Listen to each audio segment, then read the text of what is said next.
Hello and welcome to this session about using isolated environments. So we can start with why these are important. Well, they solve a couple of problems. You can install specific, also older package versions into them. And if you have several projects in your research, you can create one isolated environment for each project. And meaning that you can have different versions of packages and Python in those. You can also remove an environment at any time, create a new one. Yeah, so all this is good for reproducibility. Yes, and also when the install modules that you have on your system is not enough for you. And if you continue a project on your computer and want to transfer it to the HPC cluster, you can make an environment on your computer, and then you can create a file from that, and then you install from that file on the HPC cluster to get the same environment. And of course, also if you want to continue someone else's project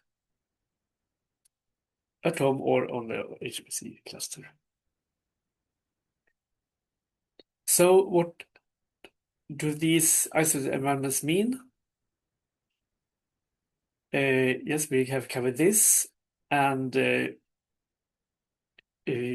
the way you handle these is that you activate them when you install new packages or when you work with it, and when you're done, you deactivate it and can work as on the you can work with other things.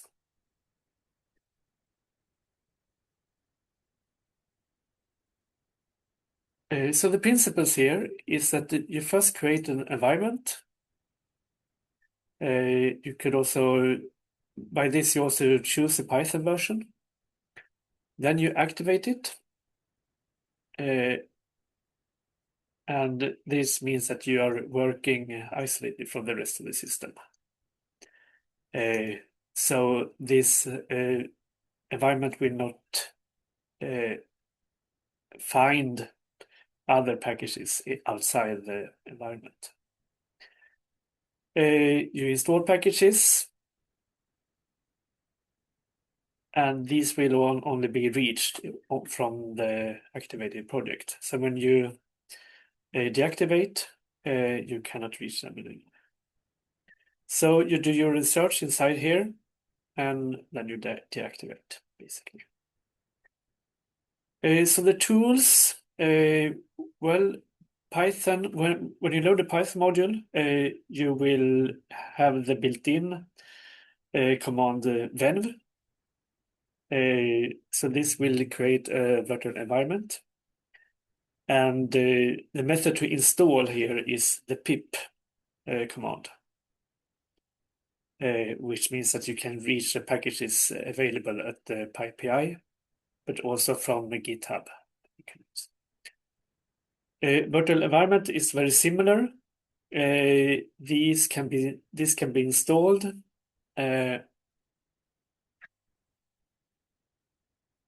or will be in the module. This also uses pip. Further down, you will see the small differences between venv and virtual env. Then we have the other method where one uses Conda or Mamba. And these tools are called Conda or Forge, or the combination with Mini. So these are available as modules in most of the systems, most of the HPC clusters.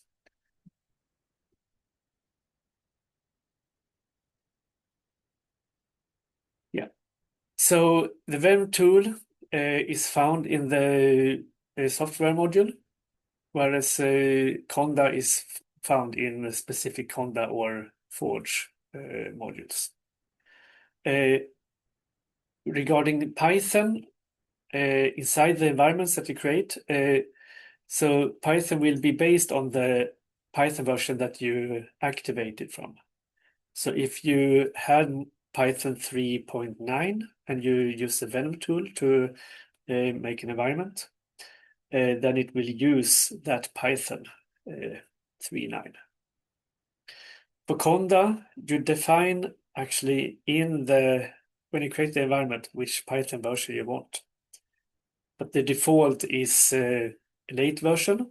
So if you have a rather new Conda module, it will provide you by default with maybe Python 3 and 3.13 or something, maybe 3.14 in the very late version.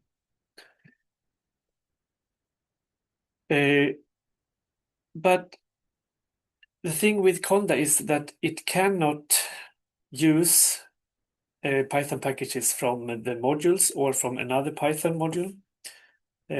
So everything will be within Conda. For Ben, you can add this option, system side packages. That means that you can use packages that you have already that you have available when you activate or when you create this Venom environment.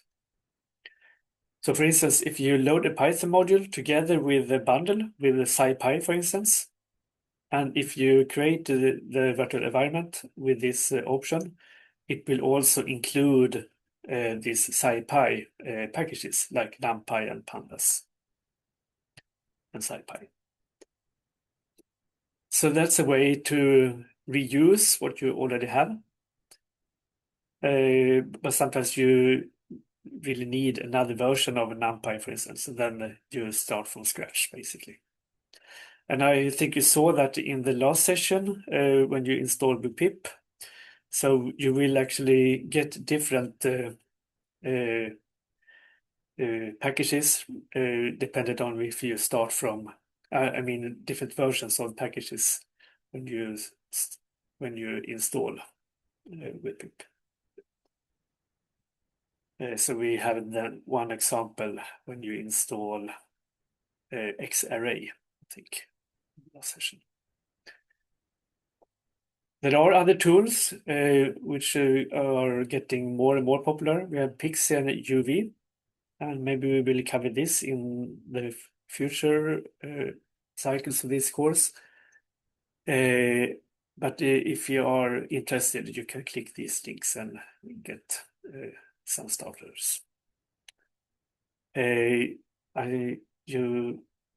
can install these actually yourself in your own project folders or home folder.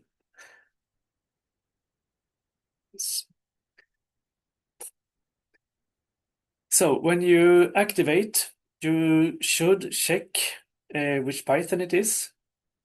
So the Python version is defined by the environment. So when you type this which Python, it should show the path to the environment. I can show you some examples later. And packages are defined by the environment, so you can check this with the pip list command. And Conda can only see what you install for it, as I said before, whereas Venn virtual environment can also use other packages if you use this command.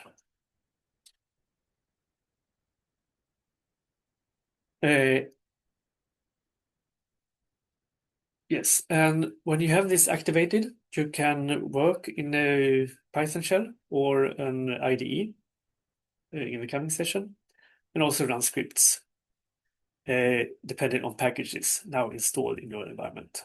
So if you are running batch jobs, you have to activate these environments before the script is defined. I mean, before the line where the script is run. Yeah, this is a warning about using condown HPC systems. For instance, APC, it's not recommended at all. On other clusters, you can maybe run it inside a container. But unfortunately, we don't have time to cover this in this course, but it should be possible to run Conda as it is without a container. But handle with care, there might be some interaction with other tools. Yes. And here you can find your HPC cluster and see what is recommended. And the tip could be that you use virtual environment first, but if it's very troublesome because of that there are many packages which have dependencies and there may be conflicts with versions, then Conda might be better because it's better to solve these things with incompatibilities between different packages. So Conda could be the solution here.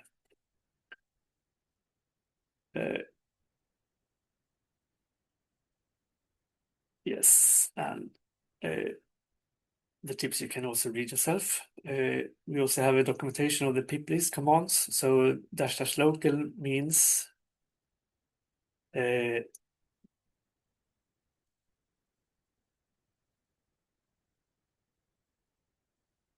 this will only list local local packages. -- user will show what you have installed on the user site. That means the home folder. That's basically what was mentioned the last session when we just do pip install without the isolated environment. Then you pip install as a user, and then it gets general for you. So when you start a Python module 3.13, for instance, if you installed these user packages with that version, you will get them automatically, but it will not show up in a virtual environment. So yeah, we have more documentation here if you didn't follow what I just said. Yes. So the difference between, if we now go into the tools more detailed. So pip uses the PyPI repository. So you can search for a project here. For instance, we can take Olars. Then you get you get the instructions in how to install the latest version. And also what are the other, you can see some information about these. And there should be also which versions that of Python it has been used with. Yeah. And you can always click more into details, see what things are doing. All right. And this is just the difference between when and when virtual envs. And this is a tip for Tetalit. And that is that you should start with a bare Python. For instance, this one. And then also install yourself the latest versions of some setup tools. So if you're building on NSC, I mean, this is the workflow. first you load some Python versions and look which Python it is. So this should give you this Python 3.11.5. This is the version I'm in, which Python should point to where this is situated. So it should be somewhere in the software tree, not point to like user bin folder. Then you can go to our course project in your username, and then you, with this, create an environment that you, in this case, called matplotlib. Then you, so to speak, source this activate shell script, which is located in the bin folder inside this folder that was created when you created this matplotlib environment. So by doing this, this will set some environmental variables that makes the computer understand that you want to work isolated. And the prompt should have changed so that it starts with this parenthesis and the name of the environment. So this shows that you have activated it. And now you can start to install your packages and then do some work. So here we did some installations. Okay, you could also install this one. And then you start Python shell, and then you can try to import matplotlib.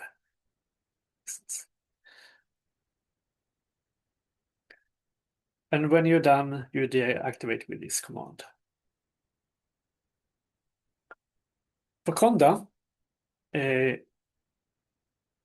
yes, a bit more about it. It can also install big toolkits and is also useful for R packages and C++ installations. And as I said before, it requires that you install all packages needed by yourself. So you can't use what is already there. But with that said, when you start the Conda module, there will be some packages that are native in the so-called base environment. So you can, yeah, at least math is there, but I think you have to install NumPy, for instance. It's not included from the beginning. And you may have seen that one can use both Conda and Mamba command. The difference between these can be found here. And when you do installations of packages, you can choose from different repos or channels. And here is a short overview of the most common channels. And by this, I mean that the main is not available at the HPC classes because it requires a kind of license that we don't have. But the others are free for use.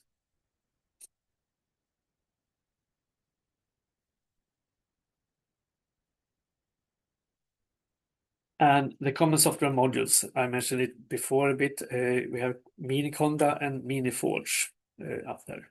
Also Anaconda is available at some clusters. But they work the same. You load these modules, or one of these, and then you can start to work with the Conda environments. So the drawbacks is what I have said several times before. It creates many files, many small files, that is, and it could easily be on the order of 100,000 files in a big environment. So if you have several environments, you can, after a while, be limited in the number of files, because in the home folder, it could typically be like 300,000 or even 200,000 files that you can have. So that could be quite yeah, quite quickly it could be a problem for you that you can't use the yeah you can't work at all actually if this gets full. This gets full. Uh, so we can see very weird things going on, like that programs are crashing, and it doesn't really tell you why. But then in the end, one can show that okay, you had too many files in your home folder. So check your disk usage and quota limits. Do a conda clean once in a while to remove unused and unnecessary file. But a solution is also to use this tip because the default storage is in the home folder, this tilde, and in this .conda folder. Then you can use the commands. So we store another path in this environment variable, and you can point it to your project. And this is quite good. So you can actually store your conda environment in the project, in your research project folder. That so it gets very much connected to your work. And there typically you can have higher number of files. So then it's not a problem. So we really recommend this. And the same also for this environmental variable conda package deals. Yes, and then when you create, you should add also to be very sure that the conda environment lands in your folder. So here I will show you an example for Thetalit, where you first load the Miniforge module. Then you set these environmental paths. Then you create, and yeah, this is, yeah, so here I call it NumPy project. Where we install the Python. I mean NumPy, but also 3.9 is to mark that we want to use Python 3.9.5. And here we set the channel to Conda Forge. It's not necessary. If you're using Miniforge, it will actually by default point as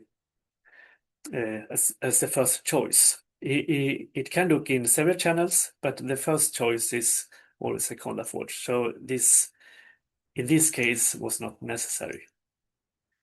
If you instead load Miniconda, then you may have to set this to Conda Forge to have this as a first choice. And Conda Forge is quite good. It's a user community and it's updated very fast. So you will get new versions of things quite easily. So then you activate, and this I realize now that this should be changed. So it should be the NumPy Pro 39, which is here. And also this prompt should point to this NumPy Pro 39.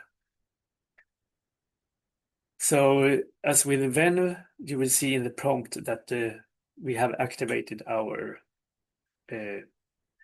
environment.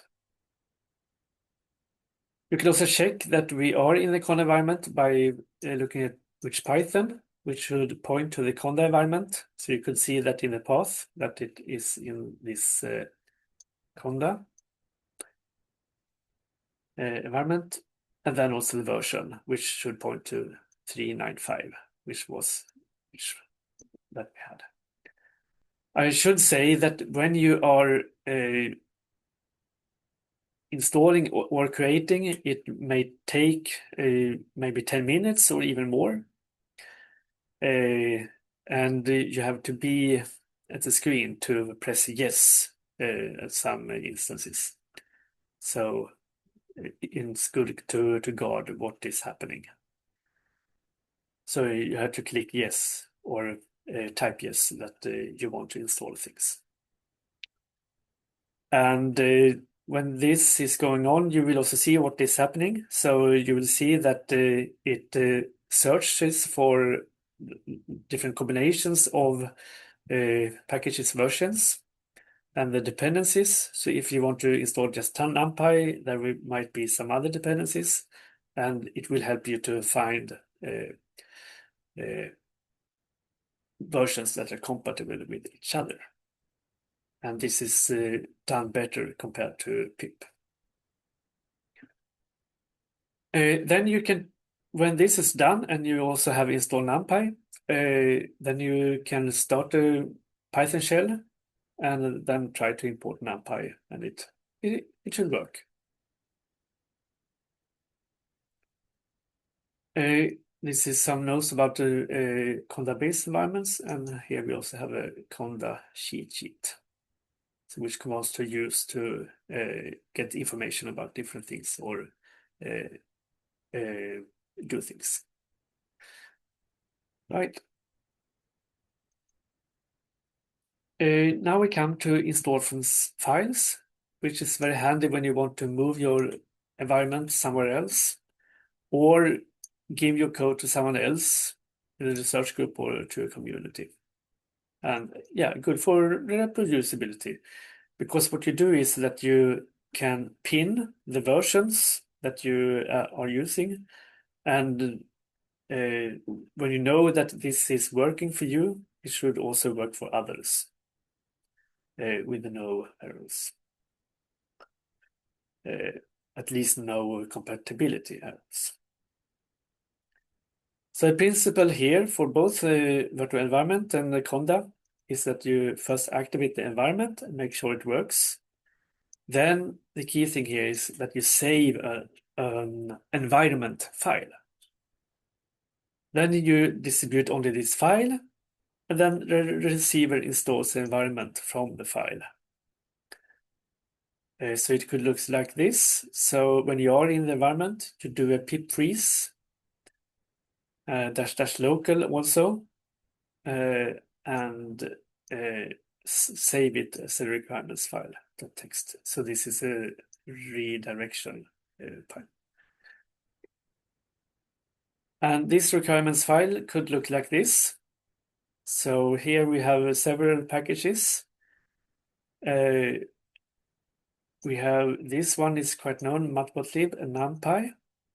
So I guess that in this case, in the environment, we just install numpy and matplotlib with these versions. Then the other things here has actually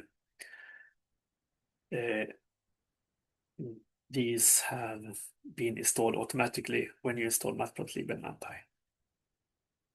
So we have the versions pinned here, and then the receiver can install the packages from the file by using this pip install -r and this requirements file. So yeah, this is quite neat, I would say. For Conda or Forge, you make an environment file by this. So you do conda env export. And then you redirect the output to this environment YAML file, which could look like this. And here I did this on Cosmos. In the environment, we also have the information that we use the Conda Forge channel. And here we have all the packages. And you see, these are a lot. I do think we have the same environment, so we only have NumPy and matplotlib, but you see that there are so many small dependencies here. And these are even not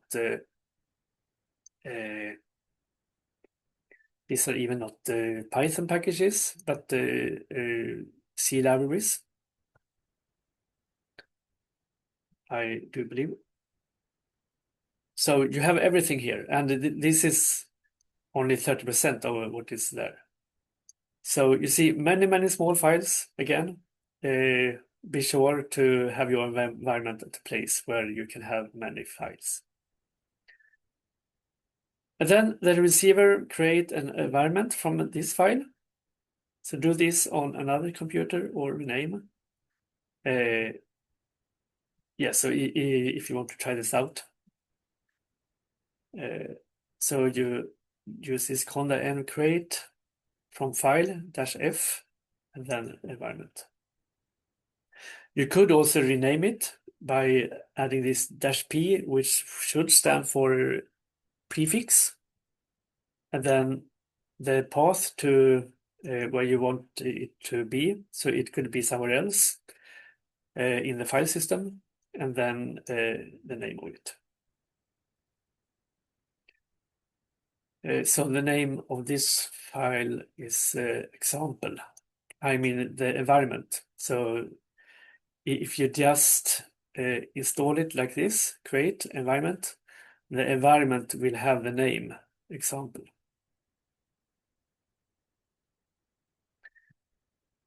Okay. Yeah, did you notice the difference? I hope so. This was exactly what we discussed.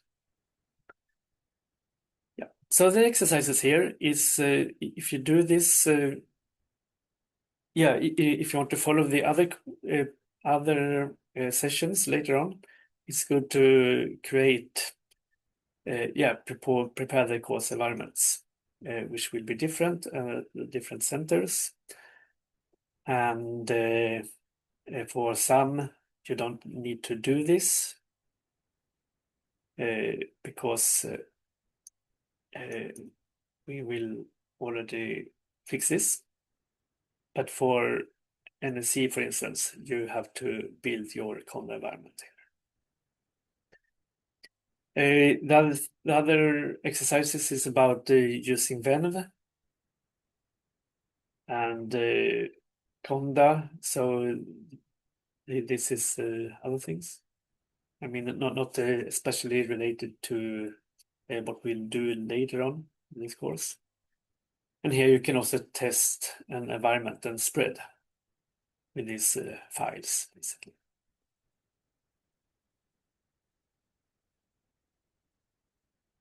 Yeah, so the summary of workflows can be reached here.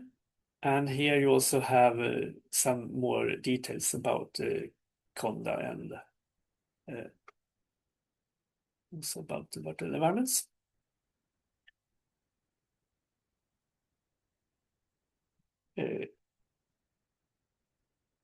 Yes, also some documentation at the centers, and see also if you want to share your work, we have the instructions, which is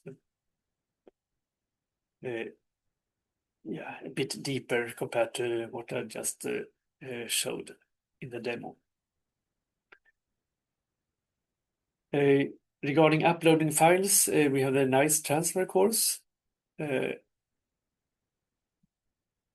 Yes, so this is for the basic one, given next time in June, where we also include login. Then we will have another instance of the with file transfer that we call file transfer 201 that will be given in mid-May. And you will see in the NAISS newsletter when this is. Or search for courses in the yeah, the NAISS courses. Okay, so with that, I thank you for listening, and I'll see you in coming sessions. Bye.